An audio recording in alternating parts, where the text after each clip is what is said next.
Right, we've got Madhav. Now, Madhav, I'm saying your name right. I used to call you Madhav.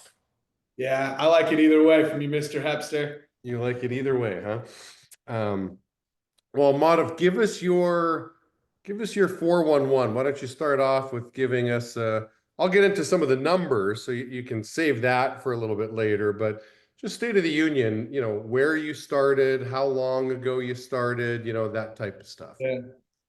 I started running an office in 2018. I was working for Bruinger for about a year beforehand in Chicago. Graduated from University of Cincinnati and was a marketing graduate. I honestly thought I was going to do financial advising or something around that kind of world. And what I started here because honestly my corporate structure wasn't great, and I was really frustrated. I was in Lexington, Kentucky, and I remember talking to my dad, like really, really bent out of shape about work and just going, hey, this can't be how people spend their 40, 50 hours a week. And it's like, it's a small company in Lexington that did manufacturing. And you talk to the CEO maybe once, and, the growth structure wasn't there. And you would just sit in your cubicle for 40 plus hours. I remember it feeling like forever. And my dad was the first one to mention, well, you either got to go get an MBA or you should maybe consider sales. So I started in Andy's office because it was a sales opportunity. I wanted to move out to Chicago. And then when things started picking up, I moved to Pittsburgh, and I've ran my office in Pittsburgh since. And where were you raised? You from Kentucky? No, Toledo, Ohio. Ohio. So from Toledo, Ohio, went to school at Cincinnati, went to UC, graduated, and then moved back to Toledo. I worked at Merrill Lynch for a short period of time, and then moved to Lexington, and then to Chicago for our industry. Isn't it interesting how many either parents or I don't know, the wealthy uncle who gives the advice of like, well, maybe you should get into sales. Um, you don't hear them say, well, maybe you should get into accounting, which is obviously a high paid position. Maybe you should get into engineering. I heard a lot of that advice. I had an immigrant family, so a lot of it. I mean, my dad just said that it was kind of a fast track, and that's why you should consider it. And he thought I had the personality for it, but trust me, I got the sales pitch of the traditional immigrant Indian family, which was you should go to, the medical route, or you should go. So I got that. I grew up with my dad, watching him through his 50s and 60s doing bi-weekly 7 days a week on call as a nephrologist. And the running joke in our family, because we have a lot of doctors, is being a doctor is great for everyone but the doctor. I mean, the family benefits from it, the kids benefit from it, but the physician themselves. I mean, my dad's 65 years old and he's trying to sell his practice, and it's like hell for him. And he's still like he's been saying he wanted to retire for as long as I've known him. He's been saying those words. So I did get that sales pitch. I just didn't see that to be my lifestyle. My middle sister went that traditional route. Say that one more time, the last part. My middle sister did go that route. My middle Oh, she sister, did. Hmm. foot surgeon, and my oldest sister was a director in the Northwestern Mutual of Chicago's healthcare sector. So all my influences really were in the medical background. Hmm. Well, it's interesting because, in our business, we can say, well, listen, you front load your career, you put the lots of hours in the beginning, and then you can have some freedom of time and money towards the end. But in the medical business, you front load your career and you back load your career. It's like all you're doing is loading. Like you never stop loading up hours. It is kind of a raw deal, except for everybody else, like you're saying. But you know what? The good thing for me is I was never one of those people that felt like I was overworking in the start, because my sister was going through residency in the beginning. So I Hmm. never felt like I was working like a dog or something. I mean, the average resident works 60 to 80 hours. Yeah. And so I don't know. I think it was good for me because I had good perspective of it. I saw what hard work really looks like. So to me, getting paid to go to the field while she was scrummaging by, I don't know. I felt kind of lucky in that way. Yeah. I think with a doctor though, you sort of know and you expect that there's going to be some some nice juicy fruit hanging there for you once you go through it. I guess when you initially get into sales, you're like, is this really going to be fruitful? I don't know. So I think there's a lot of question marks, upon going through it. But as we've discovered going through, it's like, oh, there's plenty of fruit for people that are very good at sales and good at leading good people in sales. But I think that's just one of the risks is there's a big question mark for people that get into sales. I hope our industry changes that because you're totally right. I was just talking about that in my meeting today. Is they go through it because there's a level of certainty that the rest of the world tells them when there's not so many industries like us, so it's a lot of question mark. So you don't necessarily get the same reassurance from family and friends. And I hope our industry really changes that. I think with what we're creating and the entrepreneurial route that we've developed and there's so many success stories, like over the last 30 years, this industry kind of booming. Like there's just so many walking success stories that I hope it gets to such a numerical amount, that eventually people go, oh yeah, it'll suck for some of it, but here's what most of the lives look like, and here's what you can do. I hope it gets there because I think a lot of good talent is run off because of doubt. Mm, that's a good call out. I don't know if this is still the same. I heard years ago. I mean, obviously, I had the guy that I learned the business from, Paul Goudreau. He had offices in Japan, so he used to go to Japan all the time, and he'd tell me how much he loved Japan and the Japanese culture. But he said apparently in the Japanese culture, and this is, I'm dating this to be, 20 years old information. Yeah. He said that a sales position would be as prestigious over there as like a doctor would be here in America, right? So a parent who's got a kid dating, oh, what's your boyfriend do for work? Oh, he's a sales rep. Oh, you made it, honey. Yeah, exactly. I thought that was interesting, but he's like, the difference is they don't have like shady salespeople over there. It's not so much the industry, it's like the integrity in the industry. Yeah. So the perception. Somebody trying to rip somebody off, selling them a piece of junk car. He's like, well, that just doesn't exist over there. So it's a very honorable position. I'm like, I wonder if that's possible that over time in North America we could actually pull that off. But that might be dreaming, and maybe Paul had that information wrong. I don't know, but I also heard they don't talk on the trains there. So if you've ever been on a train in America, it is massively different. So I don't know if we'll ever get there. yeah. Do people talk on trains here? Everybody's got their earbuds in, staring at screens. I don't know if people talk anywhere anymore. I was on a train for the first time in a while in New York, and it was like a zoo. I might have been there in the late hours, so it could have been different, but Oh, nice. Well, so let's catch up to business today. Obviously, and excuse my cough. I'm just coming off of a sickness, but your office is doing well. I mean, there's the $1 million club now, and now it's like the new standard is the $2 million plus club. So you're pacing for the $2 million club. I think your ICL this year should sit somewhere at around 2.4 million or something, if I'm looking at the numbers right. Your org production's about $80,000 a week in production. So the striking of a consultant promotion is in distance. So how are you feeling about business overall? I mean, you haven't been an owner for very long.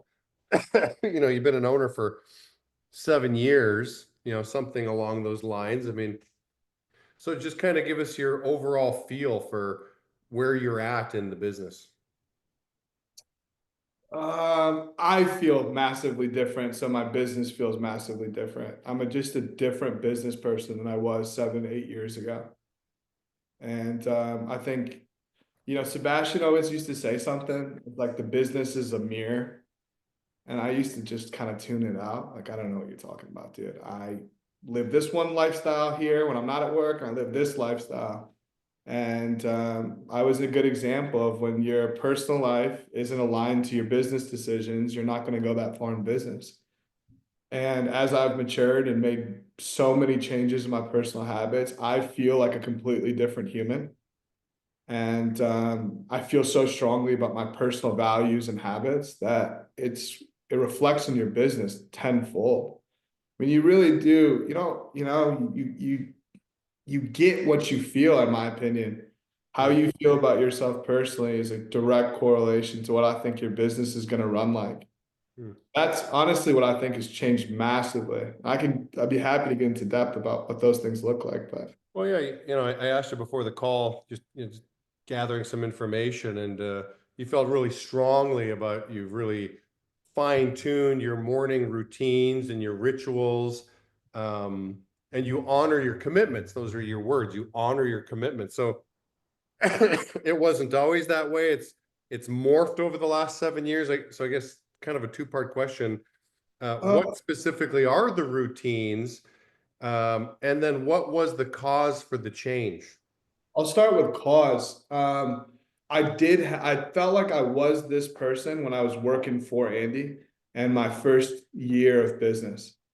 I felt like with his guidance and like in his structure, I was really, really on top of it. And I was a hard worker. I felt like, although I was still a young 22-year-old to make young, stupid 22-year-old decisions, I felt like I was pretty aligned from a risk to reward decision. I missed a lot of work. I was an early person, late stay, but then when I started getting a little bit of success, and I remember going to Rising Star and even talking to you, and you would have messaging about, the Rising Star fall off and watch out for those things. But I think that I started drinking my own Kool-Aid and I just thought that success would be permanent. I had a lot of ignorance to results because this was really new and I felt like, and I was enjoying a lot of the fruits of my early labor. My first 2 years of business really took care of me, financially changed a lot of things. And so I just felt like, honestly, Jamie, like I literally lost who I was. I remember coming back from COVID. I was so worried to answer my phone because I literally thought it was always bad news because in reality, a lot of it was. I'd put off stuff for so long. I'd stopped doing things for so long. I just wasn't even, I don't want to say like I was depressed because I don't think that was the right words, but I was really down on my own like self-confidence.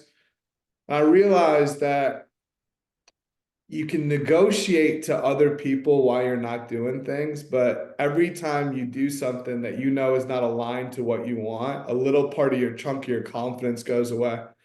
And your belief in what you can accomplish when your confidence is pretty low is pretty low.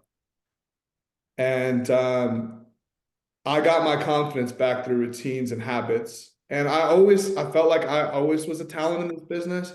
I always felt like I had the raw skills. I don't know why I had a gut for this business, but I couldn't translate that into results because truthfully, I think this is a door-to-door sales rep knocking on my door. My dog is gonna lose. Okay, she's okay. All right, sorry about that. Should I knock? I mean, should I answer this? That feels like the right thing to do on this call. I mean, I am probably the right door to knock on, and I'm sure you're the right door to knock on. Like, wow, you sure are nice, but feel free. So here's some of the things that I've been telling a lot of my guys that I changed. The first thing, it started in my morning routine, and a lot of these things in my early 20s, I probably thought I'd never do. But I'll walk you through what my morning routine looks like so that if anyone listening, maybe they're like, where do I start? Maybe this could be a good help. So after I take care of like, the morning, get up, brush your teeth, take the dog out, I go to the gym, and on the way to the gym, I pray. I do a meditation, and I just thank God for everything I have. And on the way back from the gym, after talking to my girlfriend, I get home and I do a breathing exercise. And it's actually Tony Robbins inspired. I learned it a lot from his self-development conferences. I went there for, I've read a lot of his books. But after the breathing exercise, 3 rounds of it, I think of 3 things I'm grateful for, as if they were happening again right now, and I feel them. And then I think of 3 things in my life, 3 problems, as if God's already solved them. And I feel and I breathe as if God solved those problems. And then I think of 3 things that I want to see in my life as if they're already happening, and I'm receiving praise and I'm grateful for it. And then I rip the shower on cold because I do this in the shower. I got a bench there I built in it for it. And I rip the shower on cold and finish it out and kind of do a power pose. Although it sounds corny, my girlfriend still to this day goes, "What is going on?" Like I let out a little bit of a war cry. And it may sound silly to people, but the way I look at it is I'm priming my brain before anyone gets a part of it. I'm teaching myself that I have a lot of things in my life to be grateful for. I'm teaching myself that God's already solved for a lot of the issues that I'm worrying about. I'm teaching myself that these goals are happening already. And so before anyone can get a piece of my mentality, I already primed it to a way where I feel like, and I had this self-confidence after doing it, like no one can compete with me. How could you?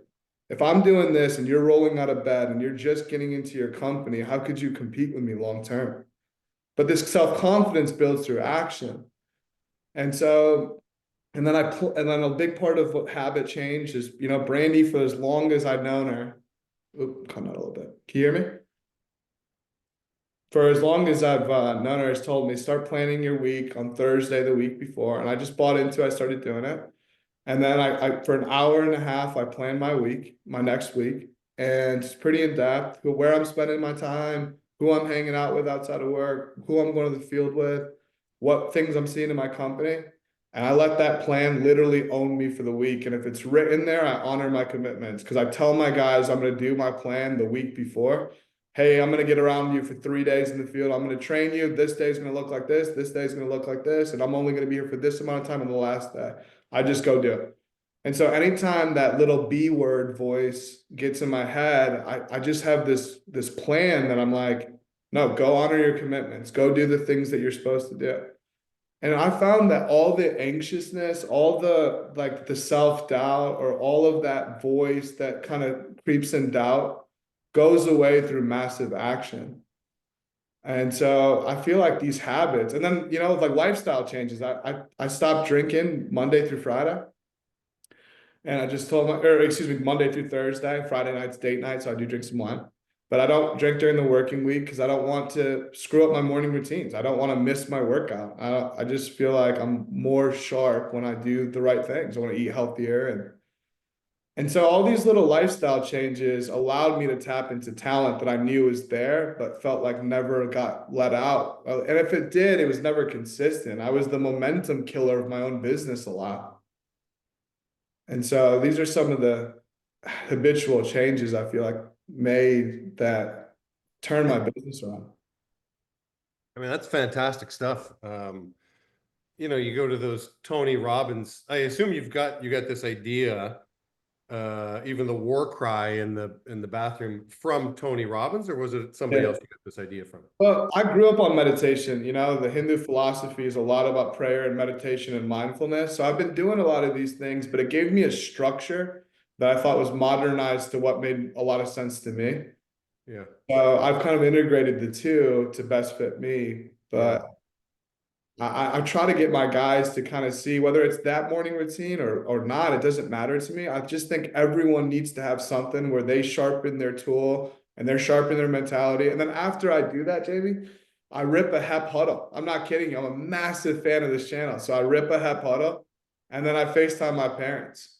So like I feel like instead of trying to act like someone, I just try to become the person I want to be. And the morning routine, the talking to my parents and having connection with my family, the self-development, whether it's your video or an audiobook, that bleeds into my drive to work. And I don't know, I just feel like I've already built my daily's momentum. It's way easier to stay on track when I feel like that.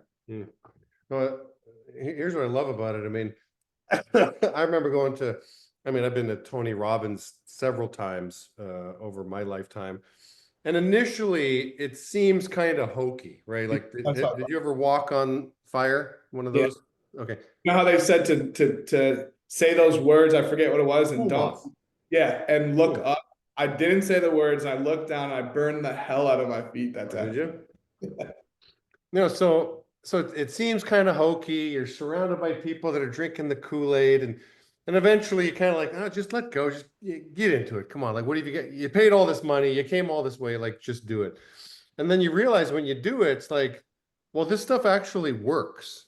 Yeah. And it just sort of makes me think that, Paul Goudreau used to say this all the time. He says, cool and broke are synonymous. There's lots of stuff that cool people don't do.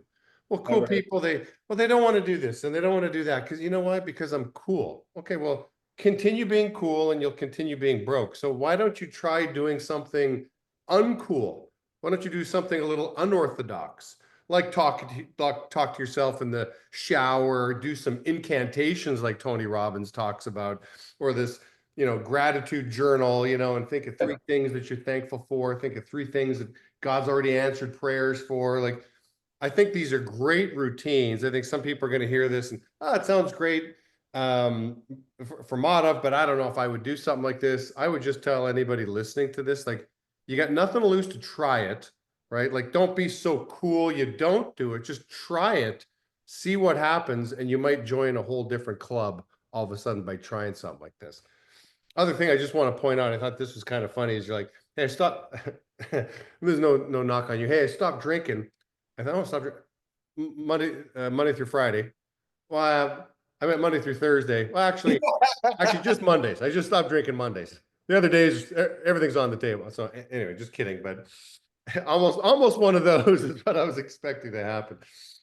Except, not from you, Mom. Any day that ends in a Y, baby. Any day that ends in Y. That's right. Well, that's great. Those habits and routines. Anything at the end of the day, like that's how you start and you protect your mind. Any way you put your mind to rest before you go to bed? Yeah, I Vera and Brennan told me something. When I was really stressed out, I started journaling and I would write down three things in my journal. What was I really proud of?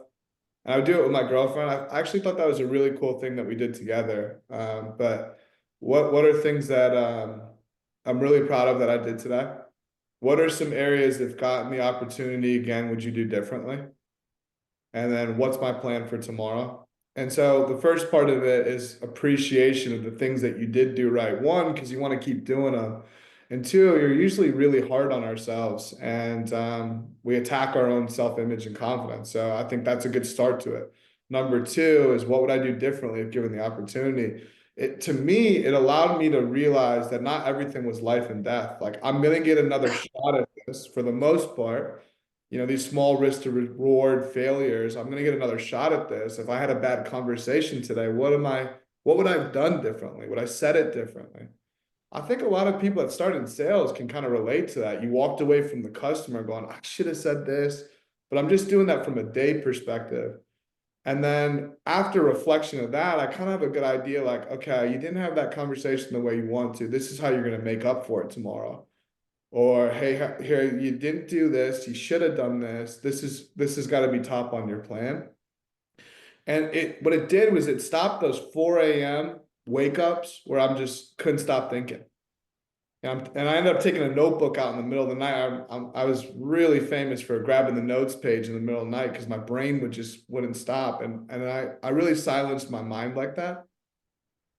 And that certainly helped. Although, to be honest with you, I haven't felt like really, not that that's not a good tool regardless. I just haven't felt like the need of it as much lately. That's great. Well, those are, what everything you're saying is great. What stops somebody from doing what you're talking about is it's work. I mean, it's much easier to just binge watch some Netflix before you go to bed than it is to like sit down with a journal and ask yourself these questions. What could I have done differently? Like it seems like a lot of work. What do you say to the guy that's thinking like that? I think you substitute the work for how you feel. I think people get addicted to it. Like Gary Brecka, who's famous for helping Dana White get healthy. He's like, the cold plunge is my drug of choice because of how it makes me feel. I think that about my routines. Like they're my drug of choice. I love the way I feel. And my family and friends are like, did you do your breathing exercises when they know I had it, I feel like a different person when I'm in control of my own emotions. And I'm like, by nature was really impulsive growing up. So having a tool for myself to control my thought process and my emotions and my impulse was really important for me. Not everyone maybe needs the same thing, but like you said earlier, I don't think you're going to be worse by helping your mindset.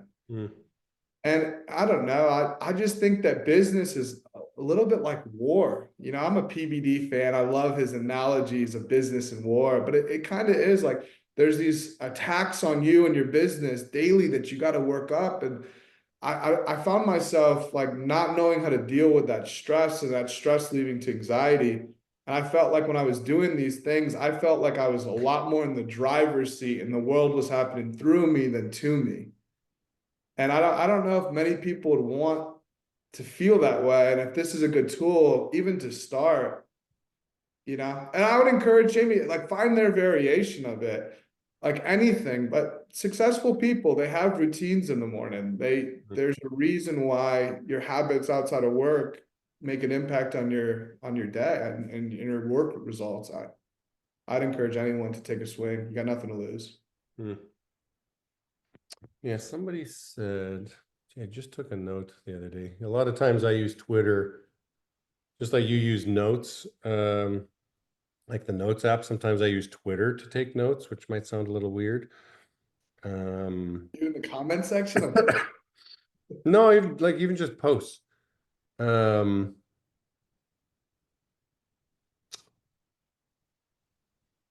yeah, your thoughts are incredibly powerful. Choose yours wisely by Joe Dispenza. Hmm. So I was just kind of thinking about that. I don't even know where I came across that quote, and I'm like, well, of course your thoughts are powerful. We've heard that, your thoughts become your actions, your actions become your habits, habits become your destiny. We've kind of heard that before. So then, watch your thoughts. But then how do you choose your thoughts? I was marinating on that. Like, how am I controlling my thoughts? What am I thinking about when there's slow time or when you go into the shower? Because it's one of the only times throughout the day you don't have a screen in front of you. So you really do have some of your best thoughts in the shower. Um, and, that whole journaling thing like you're talking about, I wrote a whole chapter about that in my book called journaling, guy's journal. But I think it's very therapeutic to really, I always said either get a therapist, get a journal, or have just the ultimate best friend who just has these, so how are you doing, and like really wants to listen to you. Like, go ahead, talk, I just want to hear you. I don't have anything to say, I just want to be all ears and be a sounding board. Like, we all need that to get all the cobwebs out from our head, because there's a million thoughts going through our minds right now. Um, whether it's relational thoughts, whether it's business thoughts, worries, anxiety, joy, things you're excited about. But there, you do have to get thoughts out, and you do want to choose your thoughts wisely. Yeah, I also think that Um, for a lot of us that are entrepreneurs young, I mean, that fear and faith kind of analogy is true for us. Like, I just, there's so much unknown. I mean, the more I have more experience now, the more this game is slowed down. But when you're new, everything kind of feels a little bit more dramatic than it is. And so we make really bad impulsive decisions when we're heightened in emotion. And I felt like I've ruined a lot of good relationships at work through heightened emotions, impulsive decision making. And so I also think these routines and habits of thoughtful thinking and prayer and meditation allow you to make better judgment calls when you're feeling your emotion. And Gary Paulson said to me, it's like emotion, it's just a thing, it comes and goes. Like just observe it. And I started doing that. I'm like, hey, I'm frustrated right now. Got it. I'm just angry right now. It's not, nothing's at the end of the world. I don't need to have this conversation with this person right now. Because when my guys would do something wrong, I wanted to be I gotta solve this right now. And I would make these bad decisions because, I was emotionally vulnerable. And I think Sebastian says it best in a lot of his work. I said, we get paid to be really good coaches. I mean, that's what our job is. And so my mindset routine is for my personal life, but it also allows me to stay within the pocket, so to speak, as a quarterback, coaching his people because I'm just feeling less impulsive in my days. Hmm, that's great. Well, I had a lot, I have a lot more questions. Maybe I should schedule round two with you. I want to keep this to 30 minutes. But I do want to end with one question, and it's the mask behind you. It looks like a Leonidas type of, Exactly right. is that what it is? Yeah, that's exactly right. And does it fit you? You know what? You I gonna don't. put it on for us? I certainly can try. No, I'm being kidding. Leonidas. Just when business turns into wartime, sometimes you got to go and make things happen. Spartan's way. Well, yeah, I would agree that, business is war. There's a battle. I mean, that sharp recruit coming through your doors, everybody else wants that sharp recruit too. Like you're not the only guy that has identified sharpness. Yeah. So, what makes you that much better than all your competitors out there? It's a war. It's a recruiting war that we're in. Yeah, and it's super fun too, and it's super challenging, and it's like for the high achievers, running a company is by far the coolest thing because it's a nonstop action-based movie, and you're the star player, and it's the best. As much as I talk about the dealing with the stress of everything, I think I'd be letting your viewers down if I didn't talk about the amazing parts of it. It's like that's like the stuff that stinks, and you got to have a strategy for it. But the other part of the war is the camaraderie and the joy and the winning of battles and the conquering and all the things that we enjoyed. I mean, from sports to academia, all the things that we loved about the world. I think business is a good example of how those things all play out together, and it's competitive, it's exciting. And so I also, I think, have done a much better job of really enjoying the process. Now, it's a lot easier to enjoy the process when your business is winning. I certainly agree with that. But even when I, wasn't getting 40, 50K wires and I was doing 10, 15, I started finding like little wins along the way.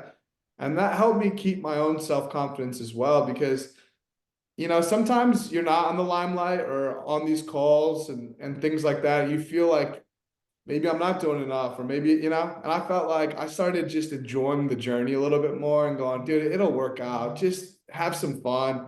And I think we're the best by far when we're doing stuff like that. When we let loose a little bit and we're a little bit vulnerable with our people and they get to see the side of you that's fun versus like stressed out like crazy. And, you know, I think to hopefully any entrepreneur that watches this, like, just maybe look in the mirror and ask yourself, like, am I having fun? This is supposed to also be fun and exciting. And, or am I just a bottle of stress? In which case, maybe switch it up a little bit. Yeah. Yeah, I agree. I appreciate you, Madhav. I mean, you're always that guy. Even when I first started all these hep huddles, like you were one of the first guys to like comment, and even like sometimes I look back at some of the old ones, like, okay, they were pretty bad. You were still saying nice things, even though they weren't that good, back when they first started. I just want to take a second and just tell you how grateful I am. I am so grateful to even be on this call. We take advantage and use and abuse this channel like you wouldn't believe. I mean, the fact that you have this, you have this network of success around you, plus you're doing your own individual videos. If someone doesn't understand or have a gut for the business, I just tell them to watch your videos daily. I have promoting leaders in my business that I'm like, hey, I want you to learn this business faster. I want you to watch a video a day. And so I'm in turn like so grateful that you do this. And I'm also that email so you don't stop doing it. We're in love with the videos and the progress that it's made for our people. So if people don't tell you enough, I think that we usually underappreciate our coaches, and hopefully this gives you your flowers, dude. I love this channel and I really appreciate it.